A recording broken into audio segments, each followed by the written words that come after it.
Dr. Burton, tell us about when and where you first met Dr. Shelton. I first met Dr. Shelton in the 1960s when I visited his health school in San Antonio, Texas. I had been corresponding with Dr. Shelton since around about 1949, but it wasn't until the mid-60s that I had the opportunity of visiting his health school in San Antonio. And I must say that I owe a great intellectual debt to Dr. Shelton. I think he was a great teacher, a great writer, great educator, and a great hygienist. On that first afternoon when I visited his institution, he said, "Well, today is Thursday. We usually give a talk to the patients on Thursday." He said, "I'd like you to give the talk this afternoon." And that was in about 20 minutes' time. So that was my introduction to Dr. Shelton. Dr. Burton, do you feel the arrests for practicing medicine without a license against Dr. Shelton were justified? Certainly not. First, Dr. Shelton originally had a license, but he personally submitted the license back to the authorities and forever afterwards claimed that hygiene was not the practice of medicine. And that was commonly his defense in court. But of course I fully realized that the way the law was structured, the language that was used, just opening a window to allow some fresh air into the room or giving the person a glass of water was practicing medicine. So it was very difficult for him to defend that situation. But as far as anybody knows, the practice of hygiene is quite different from the practice of medicine. So I think that his distinction and his determination to practice hygiene and refuse to allow it to be referred to as medicine was certainly justified. Dr. Burton, what do you think was the driving force behind Dr. Shelton to continue his work despite his adversities with the law? I think it was the passionate belief in the hygienic principles, the fact that he really was committed to hygiene. He was committed to these principles. And despite the adversity he suffered, the prejudice criticism, the slander and bitterness that he experienced in dealing with associations and organizations, and particularly with the health authorities. But he was so committed that he was determined to see it through. And also he was a prolific writer. And obviously he ruffled some feathers with his writing, with his speaking, and with his magazine. But he was committed to health truth, shall we say.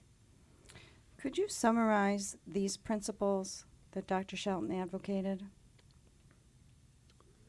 Well, it's probably a little bit difficult to summarize all the principles. They're fairly extensive, I suppose. But first of all, I suppose we would say that the living organism is self-constructing, self-defending, and self-repairing. Healing is a biological process, not an art or a science. It's something that you do for yourself, not something that somebody else does to you. There is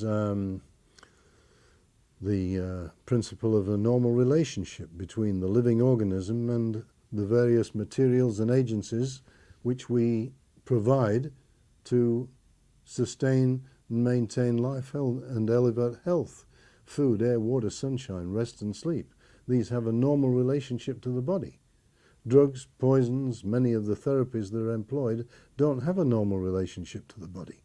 Therefore, their use is questionable. There is the importance of attempting to assess causality in relation to illness. What are the causes? What it is that the person has been doing that they shouldn't have been doing? What have they not been doing that they should have been doing? How do we assess all of these things? These are some of the fundamental principles. I understand.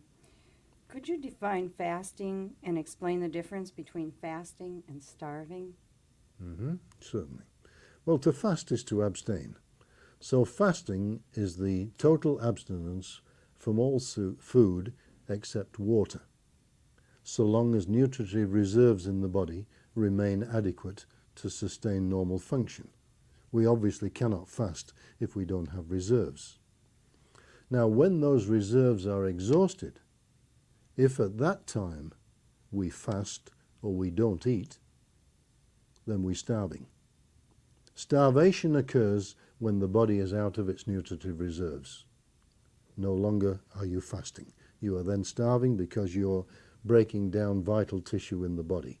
But during a fast, you're utilizing normal nutritive reserves in the body which will sustain you for a considerable period of time. But once those are exhausted, you must take food, otherwise you starve. Dr. Burton, you have extensive studies in fasting. About how many fasts have you supervised? In excess of 30,000, I suppose. Could you tell us about the effectiveness of fasting in your present practice? Well, fasting is used very widely in my present practice. Obviously, not everybody fasts, and people who do fast would have to be under supervision. We don't permit or recommend fasting without proper supervision. Fasting, I think, it just affords the body an opportunity to restore some degree of normality. Not that the fast does anything, it's really a cessation of doing. It's doing nothing intelligently. And while the body is fasting, a lot of elimination takes place of various encumbrances. Tumors, growths, enlargements are utilized as nutritive reserves and may be reabsorbed or utilized. And the person's processes of recuperation become much more active. Their health is restored more quickly under the fasting state because it is like a profound physiological rest. Not that the body is actually in a state of suspended animation or anything like that, but a lot of the stimulation, a lot of the irritation, and of course a lot of the energy that is consumed in eating, digesting, absorbing and circulating food is conserved, and therefore there is greater energy, and the process of repair and recuperation take place at a more rapid rate. So it is indeed a process not only of regeneration, but of rejuvenation. In fact, in biology, it is only through fasting that rejuvenation actually takes place. There's no special treatment or special food you can take to rejuvenate, but rejuvenation does occur through fasting.